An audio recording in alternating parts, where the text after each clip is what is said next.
नमस्कार दर्शक बंधु। जीवन चलापथे चलवा को अच्छी पथ बहुत दूर किंतु चलवा तो चलवा केमिति से बाट आमको जो मैंने देखा था सेमती स्पिरिचुअल गुरुज मोटिवेशनल स्पीकर्स आम कथा शुणती बुझंती किछि क्षण मन रखती तापर भूली जाती। किछि व्यक्तित्व थांती जो मान कथा आम मन रखती बा आम कहीपर से कथा आम घरे बा मनर घरे बसा बांधि रही जाए। सेमती जड़े व्यक्तित्व आज आम सहित अच्छा स्पिरिचुअल मोटिवेशनल स्पीकर किसी आवश्यकता नहीं तांकर परिचय द्वारा आप देखिले आपण माने समस्ते तांको चिन्हिछंती बा सोशल मीडिया रे आपण माने समस्ते तांको फॉलो निश्चय भी करुथिबे। हम सहित अच्छा जया किशोरी जी। जया जी स्वागत है आपका भगवान जगन्नाथ जी की इस पावन धरती पे। मुझे पूरा विश्वास है, उम्मीद है आप जाएंगी जगन्नाथ जी के दर्शन करने के लिए, क्योंकि हमने आपका इंस्टाग्राम हम तो आज नहीं कब पता नहीं कब से देख रहे हैं आपको। जब भी इंस्टाग्राम खुलते हैं नीचे लिखा हुआ होता है कि कृष्ण सदा सहायते जी। ये क्यों लिखा हुआ है मैं वो नहीं पूछूंगा, कब से ये आपने रियलाइजेशन करना शुरू किया? रियलाइजेशन मुझे लगता है 15-16 साल की उम्र से, क्योंकि मुझे लगता है ये एक ऐसी एज होती है जब आप पूर्ण रूप से समझदार हुए नहीं हैं पर आप समझदार बन रहे हैं। तो मेरी समझदार की आई थिंक शुरुआती सीढ़ियों में ही मुझे समझ आ गया था कि मेरी ज़िंदगी में भगवान कृष्ण हमेशा साथ देते हैं। आज तक टचवुड ऐसा कभी नहीं हुआ कि मुझे कुछ चाहिए, और मैं चाहिए का मतलब सिर्फ कोई सामान कोई चीज़ नहीं कह रही, कोई सिचुएशन कोई कार्य कोई परिस्थिति कि मुझे कुछ चाहिए और भगवान ने वो पूरा ना किया हो। तो ये मेरे पिता मुझे आज भी कहते हैं कि मैं उनकी नहीं भगवान की बेटी हूँ, और अगर मुझे कुछ भी चाहिए, मुझे कोई भी कार्य है कोई भी भावना है तो उनसे ना कहकर भगवान से कहो, वो पूरा कर देंगे। स्पिरिचुअलिटी कितनी ज़रूरी है उसके बारे में बातचीत जब आप कर रहे थे हम सुन रहे थे पूरी चीज़ों को। क्यों ज़रूरी है युवाओं के लिए, कितनी ज़रूरी है? क्योंकि तनाव बहुत बढ़ रहा है सोसाइटी में, हम देख रहे हैं सुसाइडल टेंडेंसीज भी बहुत बढ़ रहे हैं और युवा ज़्यादातर इससे जूझ रहे हैं। तो स्पिरिचुअलिटी क्या इस वजह से ज़रूरी है क्योंकि लोगों को वो एक रास्ता दिखाता है किस तरीके से जीवन जीना है? एग्जैक्टली मुझे लगता है आपने बहुत सही बात कही कि जो इश्यूज़ बढ़ रहे हैं, जो प्रॉब्लम्स आ जा रही है, तनाव है, स्ट्रेस है, तो उस वक्त स्पिरिचुअल होना अब एक ज़रूरत बन गया है कि अब होना ही पड़ेगा। क्योंकि मैं कहती हूँ कि ज़रूरी नहीं है प्रॉब्लम आए तभी आप आध्यात्मिक होइए, तभी आप भगवान से जुड़िए।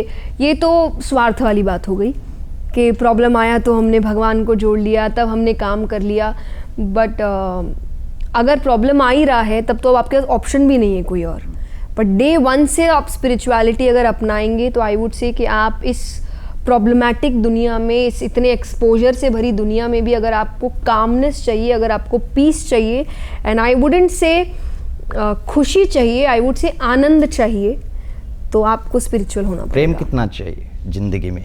क्योंकि प्रेम हम अगर व्याख्या करें आज के समाज के तौर तरीक़ों को देखते हुए, लोग जानवरों से प्यार करते हैं, कुछ लोग धन से प्यार करते हैं, कुछ लोग भाग रहे हैं अपने कैरियर के पीछे, उससे प्यार करते हैं, मोहब्बत करते हैं। इंसानों के लिए उनके बीच का जो प्यार है वो दिखावटी बनता चला जा रहा है या फिर वो है नहीं? आपको इंसानों की हरकतें ऐसी है। क्यों है? बट ओके सी जो क्यों हर कोई जया किशोरी जी का या फिर वो छोटी बच्ची जो जया शर्मा कभी थी उनके लिहाज से या उनके तरीके की सोच नहीं रखते हर घर में? अभी भी आई थिंक छोटी बच्ची हाइट अकॉर्डिंग तो अभी भी है, और मन से भी मुझे लगता है कि आध्यात्मिक होने का एक और तरीका होता है। आध्यात्मिकता को बड़ा ना शांत होना, चुप हो जाना, इन चीज़ों से जोड़ दिया गया है, और इसीलिए अधिकतर यूथ भागता है क्योंकि उसको लगता है ये तो बोरिंग है। बट नहीं, आपके अंदर के बच्चे को जिंदा रखना, क्योंकि मुझे लगता है बच्चा सबसे ज़्यादा आध्यात्मिक होता है क्योंकि वो प्रेजेंट में जीता है। उसको ना पास्ट की चिंता और फ्यूचर का तो वो कुछ जानता ही नहीं है। उसको जीतना हारना कुछ नहीं लगा, उसको खेलने से मतलब है। This is what spirituality is. Life is all about learning और जस्ट प्लेइंग, क्योंकि जीत के जाओगे कहाँ? वही मैं पूछ रहा था कि भाग किधर रहे हैं, कहाँ भाग रहे हैं आप? तो आपको यहाँ पे आप जीने आए हो, आपको बच्चे को जैसे होता है ना मुझे खेलने जाना है, तो आपको रोज़ जैसे आप काम पे मुझे खेलने जाना है, वो मेरे लिए खेल होना चाहिए। आई अंडरस्टैंड जो प्रॉब्लम्स है, जो इश्यूज है, लेकिन बच्चे जैसे उन प्रॉब्लम्स को हैंडल करते हैं कि कुछ ही देर में भूल गए। माँ बाबा बोल रहे हैं कि हमारे पास समय नहीं है, समय का बहुत अभाव है, क्योंकि आज तो बच्चों के पास भी नहीं है। देखिए अब नहीं, हर चीज के समय तो आपके एडवांटेज और पास भी 24 डिसएडवांटेज घंटा है, है। मेरे पास भी 24 बट घंटा वही है नहीं, कि तो आप जिस दुनिया में आज है, आज जिस भागदौड़ में आप है, आपको कहीं ना कहीं तो उसको टाइम देना पड़ेगा। फॉर एग्जाम्पल अब कोई जॉब कर रहा है, 9 to 5 जॉब है, वो ये नहीं बोल सकता कि नहीं भाई मैं तो 2 घंटे ही जॉब करने आऊँगा। You don't have that liberty ना। वो भी एक इशू है कि अब आप जब आप कह रहे हैं कि दुनिया को आगे लेके जाना है, हमें एडवांस होना है, तो वो एडवांसमेंट थोड़ा तो डिसएडवांटेजेस लेके आएगा। हर चीज़ तो परफेक्ट होती नहीं है। सोशल मीडिया आज है, आज हम जो बातें कर रहे हैं ये आज हर घर तक पहुंच जाएगा, और सिर्फ इंडिया ही नहीं, मुझे लगता है कि अगर आप इंस्टाग्राम फेसबुक के थ्रू तो वर्ल्ड वाइड ये बात चली जाएगी। ये एडवांटेज है, यस और नो, कि आज मैं यहाँ बैठ के, हम यहाँ बैठ के बात करें और हम पूरी दुनिया तक पहुँच सकते हैं। पर क्या इसका डिसएडवांटेज नहीं है कि इसी बात को कोई तोड़ मरोड़ के किसी और तरीके से भी पेश कर सकता है, बिल्कुल। कोई और इस बात पे कोई इशू भी खड़ा कर सकता है। तो आपको समझना है कि आप कुछ भी करेंगे उसके एडवांटेजेस और डिसएडवांटेजेस होंगे। तो आपका ये एडवांस होना भी डिसएडवांटेज लेकर आता है कि आपके पास अब टाइम कम है, अपनों के लिए टाइम कम है, खुद के लिए टाइम कम है। तो यू हैव टू अंडरस्टैंड कि आपकी प्रायोरिटीज़ क्या है। आपका काम ऐसा हो कि आप बैलेंस बना के चल पाए। That's what I do. आज जब मैं ये कार्य करती हूँ, जिस फील्ड में हम हैं, अब आई वुडंट से पहले था, पर अभी इस पोजीशन पे आने के बाद मेरे पास ये फ्रीडम है कि मैं कभी कभी मन से छुट्टी ले सकती हूँ, और मैं लेती हूँ। और मेरे लिए छुट्टी है परिवार, क्योंकि मुझे लगता है समय तो इतना ही है। इस समय में काम भी करना है, इस समय में बदलाव भी लाना है, पर इस समय में माँ बाप बूढ़े भी हो रहे हैं। अच्छा, उनके लिए भी समय निकालना है।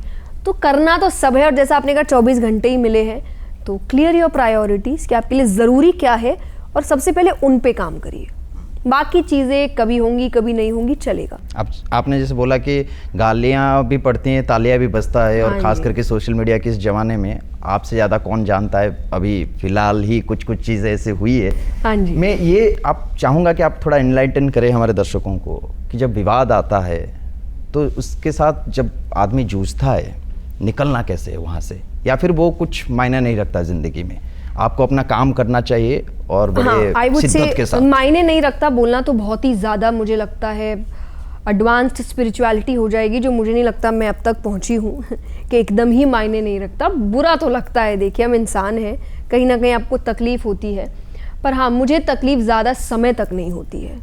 मैं कुछ समय तक उस तकलीफ़ को महसूस करती हूँ। अगर मुझे रोना है मैं रो लेती हूँ, मुझे अपने आप को कुछ समय के लिए आइसोलेट करना है मैं कर लेती हूँ, but I think after a certain point of time मैं वापस काम पे लग जाती हूँ। तो मैं उन चीज़ों को अपने काम पर या अपने इमोशंस पर या अपने व्यवहार पे हावी नहीं होने देती कि आप, क्योंकि वो चाह वो ही रहे हैं ना। आज अगर कोई भी, अगर जब आप ट्रोलिंग की बात करते हैं, मुझे लगता है ये अननेसेसरी बातें हैं, ये विदाउट फेस वाले लोग हैं।